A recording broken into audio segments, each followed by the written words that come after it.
नमस्कार मित्रों। आज मैं पुनः फिर एक नई वीडियो के साथ आप लोगों के समक्ष उपस्थित हुआ हूँ। और जो हमारी नई वीडियो है यूट्यूब वीडियो, ये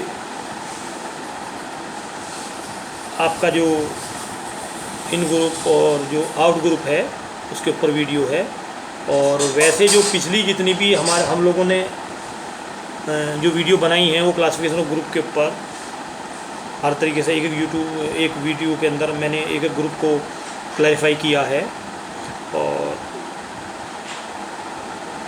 देखिए, मैं एक मेरे मन के अंदर एक विचार आ रहा है कि ये जितनी भी यूट्यूब में वीडियो मैं आप लोग के लिए बना रहा हूँ, यहाँ पर क्योंकि मेरा प्रोफेशन है और मेरी ड्यूटी है राष्ट्र के प्रति, समाज के प्रति।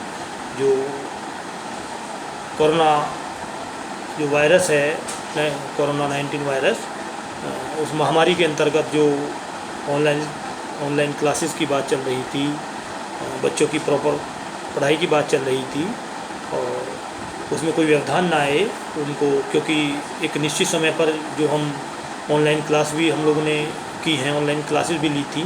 मैंने पहली वीडियो के अंदर भी आप लोगों को बताया था कि वहाँ पर वॉइस की दिक्कत आ रही थी, कनेक्ट होने की दिक्कत आ रही थी। तो मेरे मन में विचार उत्पन्न हुआ कि हम लोग एक इस तरीके का एक यूट्यूब चैनल स्टार्ट करें, ताकि जो मेरे लेक्चर हैं उन बच्चों को, ऐसा नहीं है कि जो हमारे कॉलेज के बच्चे हैं वही उसका लाभ उठाएं, अन्य बच्चे जो भी विद्यार्थी हैं, जो पीजी के हैं या रिसर्च स्कॉलर हैं या आगे तैयारी कर रहे हैं, वो लोग भी इन यूट्यूब का, क्योंकि जो ऑनलाइन क्लासेस होती है वो तो क्लास हुई और वो चीज़ ख़त्म हो गई, लेकिन जो यूट्यूब पर जो होता है वो बच्चे बार बार उसको पढ़ सकते हैं, उसके साथ तैयारी कर सकते हैं, और आने वाले जो हमारे विद्यार्थी हैं वो भी उन चीज़ों को देखकर उन चीज़ों से अपनी तैयारी कर सकते हैं। यही मेरा उद्देश्य था। और हम लोग फिर पुनः अपने उस पर आते हैं, जो हमारा ये नया कॉन्सेप्ट था, इन ग्रुप एंड आउट ग्रुप, वो जो क्लासिफिकेशन ऑफ ग्रुप की बात कर रहे हैं। वैसे जब इन ग्रुप और उसकी बात करते हैं, वैसे तो सदस्यों के बीच जो है आउट और इन ग्रुप की जो बात की गई है कि अंत्य समूह क्या होते हैं, बाह्य समूह क्या होते हैं, वो व्यक्तियों के सदस्यों के बीच घनिष्ठता और सामाजिक दूरी के आधार पर। देखिए, जो आउटर उसकी बात की गई है, अंत्य समूह की और बाह्य समूह की जो बात की गई है इसके अंतर्गत, वो यहाँ पर घनिष्ठता और सामाजिक दूरी के आधार पर दो समूह में बांटा है। यहाँ पर ध्यान रखना कि आउटर ग्रुप किस है कि घनिष्ठता और सामाजिक दूरी, दो चीज़ों को आधार मानकर उन ग्रुपों का निर्माण किया गया है। और अंतर बाह्य समूह, बहुत सारे जो हमारे समाजशास्त्रियों ने लिखा है कि समूह का यह वर्गीकरण, वैसे तो एक विलियम समनर आपके समाजशास्त्री हुए हैं, क्योंकि कोई भी कॉन्सेप्ट को आपको पता होना चाहिए किसने दिया है उस कॉन्सेप्ट को। तो विलियम समनर ने आपके इन ग्रुप और आउट ग्रुप समूह को का क्लैरिफिकेशन या क्लासिफिकेशन दिया है, जो सही नहीं है। समनर ने अपनी पुस्तक जो फॉकवेज दी, फॉकवेज में केवल अंत्य समूह की अवधारणा का जिक्र किया था, जिसके आधार पर अन्य लोगों ने बाह्य समूह की बात कही है। जो फॉकवेज बुक थी, जहाँ नॉर्म्स और वैल्यूज़ की वो बात करता है, मूल्य मानदंडों की बात करता है, उनको क्लैरिफाई किया, कानून की बात करता है अपनी बुक के अंदर, वहाँ पर सिर्फ उन्होंने प्राथमिक समूह को एक आधार मानकर बात कही है। और बियरस्टेड ने सामाजिक अंतर समूह को एक दूसरे के प्रतिकूल मानकर दोनों के बीच अंतर स्पष्ट करने का प्रयास किया है। बियरस्टेड आपके समाजशास्त्री हुए हैं, उन्होंने इसको क्लैरिफाई किया है। अब देखिए, हम चलते हैं, पहले जो इन ग्रुप होता है, अंतर समूह होता क्या है, पहले अंतर समूह को क्लैरिफाई कर लें, उसके एग्जाम्पल को देख लें, फिर बाह्य समूह को देख लें। परंतु एक छोटा सा अंतर कि मैं आप लोगों को बता दूं, जो इन समूह होते हैं वह वी फीलिंग होती है, जहाँ जो बाह्य समूह होता है, आउटर ग्रुप होता है, वहाँ पर डे फीलिंग की भावना होती है, वे।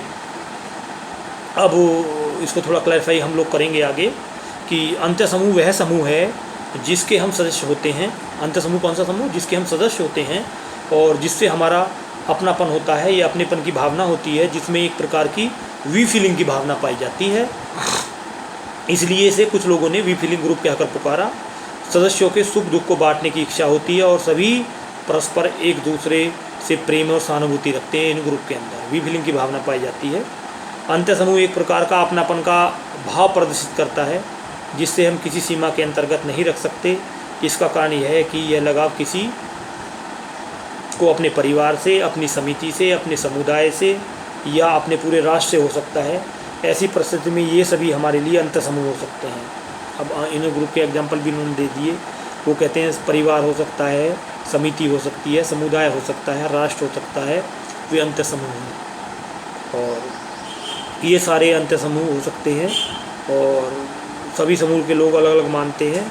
और विभिन्न समाजशास्त्रियों जैसे दूसरी तरफ आदिम समाज में अंतर समूह के निर्माण इस बात से नहीं होता था आदिम समाज के अंदर कि क्या इसका अपना और क्या पराया। उस काल के लोग नातेदारी के आधार पर यह निर्णय लेते थे कि कोई समूह अंत्य समूह है या बाह्य समूह, जिस लोगों के बीच नातेदारी का संबंध प्रत्यक्ष या परोक्ष रूप से पाया जाता है। नातेदारी का जो संबंध है प्रत्यक्ष या परोक्ष रूप से पाया जाता है उसे अंत्य समूह माना था। जबकि आधुनिक समाज में अंत्य या बाह्य समूह की अवधारणा का आधार नातेदारी मात्र नहीं है और व्यक्तिगत संबंधों के आधार पर कोई भी व्यक्ति, चाहे वह किसी भी धर्म का हो, भाषा का हो, जनजाति का हो या प्रजाति का हो, किसी भी तरीके का हो, समुदाय क्या न हो, वह अंत्य समूह का सदस्य हो सकता है। आधुनिक समाज में कभी कभी यह पता भी नहीं चलता है कि किसे अंतर समूह या किसे बाह्य समूह कहा जाए। संक्षेप में यही कहा जा सकता है कि जिसके हम सदस्य हैं वह अंतर समूह है। यह बहुत बड़ी बात उन्होंने कही है कि हमें अंत ये नहीं पता चल पाता कि अंतर समूह क्या है। तो अंत में उन्होंने कह दी कि जिस समूह के हम सदस्य हैं वो हमारे लिए अंतर समूह है और जिसके सदस्य नहीं है वो हमारे लिए बाह्य समूह है। दूसरा, इसी के अंदर जो आउट ग्रुप की उन्होंने बात की है, जैसे अंतर ग्रुप को मैंने क्लैरिफाई किया है, यहाँ पर आउट ग्रुप को क्लैरिफाई करेंगे कि यह कई नामों में से जाना जाता है, जैसे दे ग्रुप या अदर ग्रुप। जैसे वहाँ वी फीलिंग की भावना की बात करता है, यहाँ पर वो अदर ग्रुप या दे ग्रुप की बात करता है। यह समूह सामाजिक समूह में ऐसे हैं जिसके हम सदस्य नहीं होते। वे ग्रुप कौन होंगे? क्योंकि पहले ग्रुप में तो कह दिया कि जिसके हम सदस्य हैं वो हमारे लिए अंतर समूह है, और जिन समूहों के हम सदस्य नहीं होते वो हमारे लिए बाह्य समूह या आउट ग्रुप हैं, ये उन्होंने कहा है। और ऐसी परिस्थिति में ऐसे समूहों का साथ हमारा न व्यवहार सहानुभूति होती है और न ही उसके साथ कोई अपनापन भरा लगाव। ऐसे समूह को हम प्राय अपना विरोधी मानते हैं। वो कहते हैं कि ऐसे समूह को क्या मानते हैं? हम परस्पर अपना विरोधी मानते हैं। और यही कारण है कि इससे हम संदेशों की दृष्टि से भी देखते हैं। भारत में जो जातियों और संप्रदाय के उत्तर देखने को मिलता है उसके पीछे मूल रूप से बाह्य समूह की जो भावना है वो पाई जाती है कि संप्रदाय की वो जिसके हम सदस्य हैं उसको तो अपना समूह मानते हैं, जिसके सदस्य नहीं है उसको हम अपना समूह नहीं मानते, उसे बाह्य समूह मानते हैं। इसलिए आपस में झगड़ा होता है, सांप्रदायिक जो झगड़े होते हैं। दो संप्रदायों के सदस्यों की जो भाषाई क्षेत्र के सदस्य या फिर दो विभिन्न नरजातीय समूह के सदस्यों में अक्सर दंगे होते हैं। इनका मूल कारण है कि जिस समूह के हम सदस्य होते हैं उसे अपना समूह मानते हैं और अन्य समूह को हम बाह्य समूह मानते हैं। अतः बाह्य अंतर में कोई निश्चित आकार नहीं होता। ये कहते हैं बाह्य का निश्चित कोई आकार नहीं होता। और इसके अंतर्गत जैसे परिवार समूह भी शामिल किए जा सकते हैं और पूरे राष्ट्र को एक बड़े समूह के रूप में भी हम इसमें शामिल कर सकते हैं।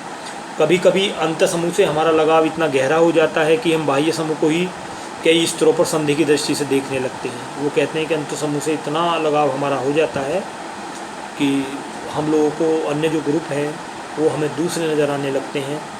और बाह्य समूह के विरुद्ध कभी कभी हमारी मानसिकता इतनी पक्षपातपूर्ण हो जाती है कि देश या समाज की क्षति भी खतरे में पड़ जाती है। कभी कभी कुछ व्यक्तियों के अंदर इसी पर्सनैलिटी डेवलप हो जाती है कि उसको जिस समूह का सदस्य है वो उसको अच्छा लगने लगता है और जो अन्य ग्रुप हैं उसके प्रति वो घृणा, एक तरीके की अलग तरह की भावना, और इससे देश या समाज के लिए एक शांति भी खतरे में पड़ जाती है। ऐसे एग्जाम्पल आपको देखने के लिए मिलेंगे। इस प्रकार दूसरी जातियों, धर्मों, संस्कृतियों, प्रजातियों के विरुद्ध हमारी धारणाएँ आपसी संघर्षों को जन्म देती हैं। वो हमारा आउटर ग्रुप का जो कॉन्सेप्ट यहाँ पर दिया है, वो आउटर ग्रुप का जो कॉन्सेप्ट है उसी के आधार पर समाजशास्त्री ने डिफाइन किया है कि उस ग्रुप के प्रति हमारी धारणाएं हो जाती हैं कि वो हमारा समूह नहीं है, उससे हमारा कोई वास्ता नहीं है, वो हमारे लिए सही नहीं है। वो वहाँ पर इस तरह की बात करते हैं। और वैसे तो जब हम यहाँ पर बात कर ही रहे थे कि और इस प्रकार कहा जा सकता है कि जो अंतर समूह है वो हम की भावना, निकट सहयोग और निकटता का भाव महसूस करता है, और वहीं बाह्य जो समूह होता है उसके अंदर हम परायापन, दूरी, प्रतिस्पर्धा का भावना को उसके अंदर महसूस करते हैं और बस ये हम लोगों को ज़रूर ध्यान रखना है कि इस अवधारणा का जो सर्वप्रथम प्रयोग था वो WG जो समनर हुए थे, फॉकवेज 1906 में एक बुक लिखी थी, उस बुक के अंदर उन्होंने अंत समूह को डिफ़ाइन किया है। बाह्य समूह की बात तो जो अन्य जो हमारे समाज बियरिस्टर थे उन्होंने उसके विपरीत जिस समूह को देखा कि जिसके हम सदस्य नहीं उसको क्या कहेंगे, तो वहाँ पर उसको डिफ़ाइन किया है। और ये हमारी जो वीडियो थी इस टॉपिक पर कंप्लीट हुई। हम लोग अगली जो वीडियो होगी वो मेंबरशिप एंड नॉन मेंबरशिप जो हमारे समूह हैं, जो ग्रुप हैं, उसके साथ मैं उपस्थित रहूँगा पुनः। धन्यवाद।